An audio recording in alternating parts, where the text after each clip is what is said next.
Hey guys, welcome back to the channel. Got another deck profile update for you guys. This is post January 2019 ban list. And yeah, I got a chance to look through it. I literally had to go through everything I have, try to readjust my decks and my strategies, try to figure out like what's going to be the new meta these days. It looks like Altergeist by far is going to be the best meta deck because it's got a really powerful matchup against Sky Strikers. I know Trickstars, which I'm updating today, by the way, for you guys today.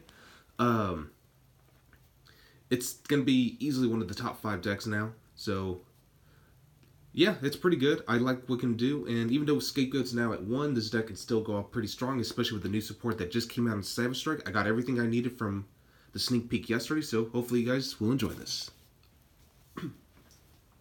Alright, so starting off, I'm going to be playing 3 copies of Trickstar Candina. This card is your Stratos.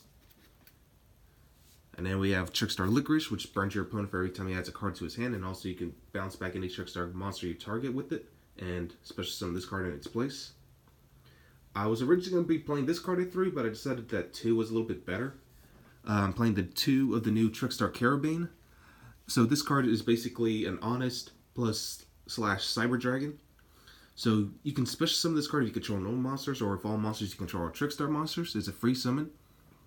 And also, you can discard this card from your hand during damage calculation and target 1 Trickstar monster you control. Its attack points, it gains attack equal to its original attack. So, in case if it had a power boost already, you basically just increase its attack points more by its original attack. But it's a hard once per turn, so Trickstar Carabane's effects only last for like once that turn. And then lastly, 1 Trickstar Lilybell. Just, it's a free summon if it's added to your hand, so it's kind of like Water Pond. Plus, it can attack directly and recycle your Trickstar monsters. So, really good card. Sorry, my voice is a little groggy today. Alright, moving on to the side engine. Playing 3 copies of Cyber Dragon. And 3 copies of Eater Millions. Mainly because they're easy spot removals, so Eater Millions can't be Kaiju, because it looks like Kaiju is going to be pretty relevant in this meta, so that's why I've decided to run with this. And plus, Cyber Dragon is a free summon, if you control no monsters, but your opponent controls at least 1 or more, make a free Mega Fleet Dragon. Or if you're up against an actual Cyber Dragon deck, make Fortress Dragon, steal all their monsters, easy OTK. Alright, so I'm running 8 hand traps in this deck, starting out with 3 copies of Ash Blossom Joy Spring, 3 Drone Lockbird, since, Reincarnation's still at 3, so you can do the Drone Lockbird hand lock, and 2 copies of Valor, which I think is going to be pretty good in this format, since, a lot of, especially that Warrior decks have plummeted big time, so, they're probably still going to be a good deck, but they're just going to have to figure out, how to make it good again, because, they lost Rongo and Gumblar Dragon, so they don't have, no true win condition anymore. Alright, so moving on to the spell cards, playing 3 copies of Trickstar Life Stage, of course. He searches out your Trickstar monsters. I got the new Trickstar Live Stage. I feel like 2 was good. This basically adds back any Trickstar monster from your grave back to your hand. So this card is really good for recycling your resources. That's why I'm running Carabane at 2. This brings back Carabane or anything you might need later. You can also add back Lilybell to get the free summon. But now the only thing that this card has a problem with is its token generator ability, which I don't recommend using right now, considering that we still don't have Trickstar Foxy Glove Witch, if you want to run the fusion variant. But yeah, if you use the token generator effect,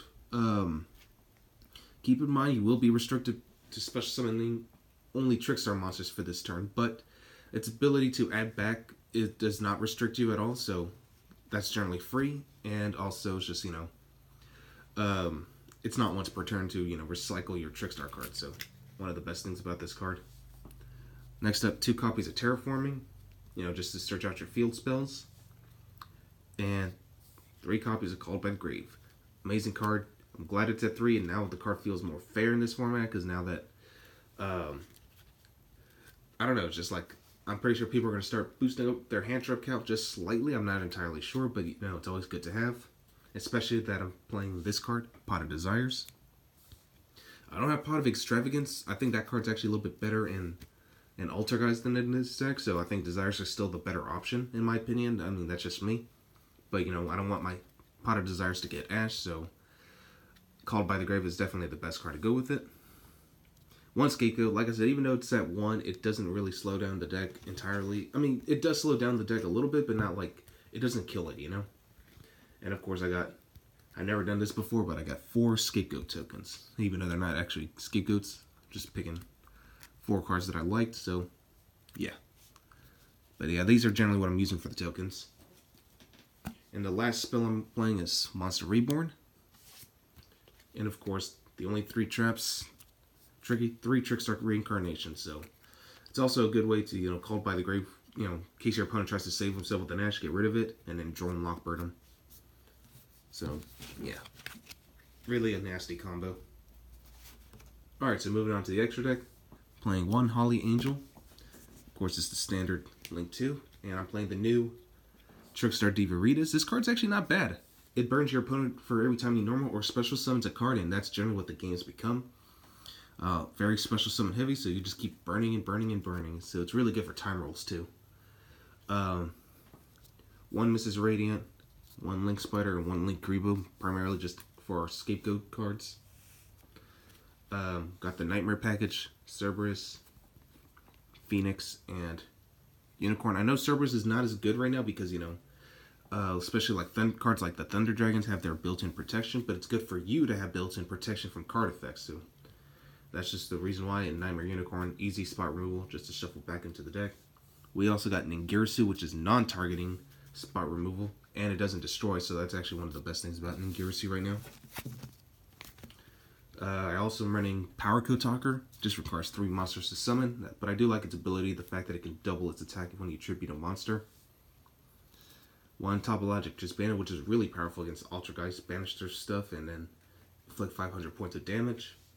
Of course, I also got a Bomber Dragon to go with it, you know, just because Bomber Dragons, in my opinion, is a lot better in this format. And finally, 1 Borlo Dragon, which is just good to out the Thunder Dragons, because apparently Borlo's Sword can't really out the Thunder Dragons, because, you know, they have that built-in protection. So you're basically going to be gambling a grind game, and if you can't get around them, then that Thunder Dragon Titan can get you. But Borlo Dragon can easily out those, so that's why I like to run him instead. But not to say that Boral Sword is a crappy card. I think it's a great card. I wish I had a copy of it, honestly. And to go with our Cyber Dragons, got Mega Chimera Tech Fortress Dragon and Mega Fleet Dragon. So, yeah, really awesome cards. I really think that these are going to be a lot better now. Alright, so moving on to the side deck. The only monster I'm citing out is 3 copies of Dino Wrestler Pankratops. This card's amazing. I know some decks like the Prank Kids and BAs are still going to be out there, even though BA also took a hit. I think they're still going to be a really powerful deck option. So, going with Silent Graveyard. I know I have one that's just forbidden, but you know what I mean.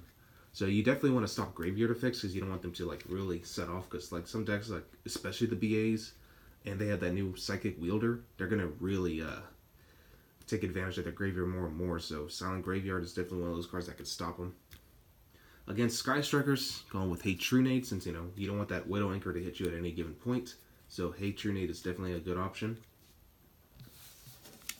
And then for the trap cards, against Altergeist as well, going with Heavy Storm Duster or even Sky Strikers too.